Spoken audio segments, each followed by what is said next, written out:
வீடு ஃபுல்லாக நல்லா மணமணன்னு டேஸ்ட்டான ரசம் எப்படி வைக்கிறதுன்னு பார்க்கலாமா?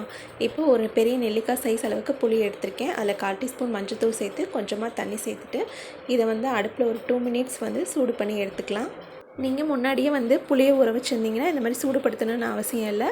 இப்போ இது 2 மினிட்ஸ் சூடாயிடுச்சு. இதை ஆறட்டும். நான் அப்படியே இறக்கி வச்சிட்டேன். ஸோ அந்த கேப்பில் பார்த்திங்கன்னா ஒரு மிக்ஸி ஜாரில் ஒரு மீடியம் சைஸ் நல்லா பழுத்த தக்காளியாக சேர்த்துக்கோங்க. இது பெரிய தக்காளி, அதெல்லாம் கொஞ்சம் எடுத்து வச்சிட்டேன்.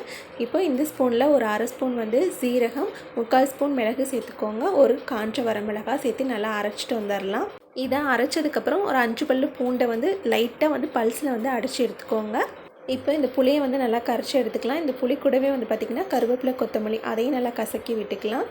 இப்போ நம்ம மிக்சியில் அரைச்சி வச்சுருக்க இந்த மசாலாவில் தேவையான அளவுக்கு தண்ணி சேர்த்துட்டு நம்ம நல்லா கரைச்சி எடுத்துக்கலாம். இப்போ இந்த ரசத்துக்கு தேவையான அளவுக்கு கல் உப்பு சேர்த்துருக்கேன். உப்பு, காரம் எல்லாமே கரெக்டாக இருக்கான்னு செக் பண்ணி பார்த்துக்கோங்க. இப்போ கடாயில் ஒரு ஸ்பூன் ஆயில் சேர்த்துட்டு கடுகு, உளுந்த பருப்பு, ஒரு 4-5 வெந்தயம், அப்புறம் ஒரு வரமிளகா, பெருங்காயம் போட்டு தாளித்ததுக்கப்புறம் நம்ம கரைச்சி வச்சுருக்கதை ஊற்றிட்டு ஜஸ்ட்டு ஒரு கொதி வந்ததுக்கப்புறம் ஆஃப் பண்ணிட்டிங்கன்னா ரசம் ரெடி.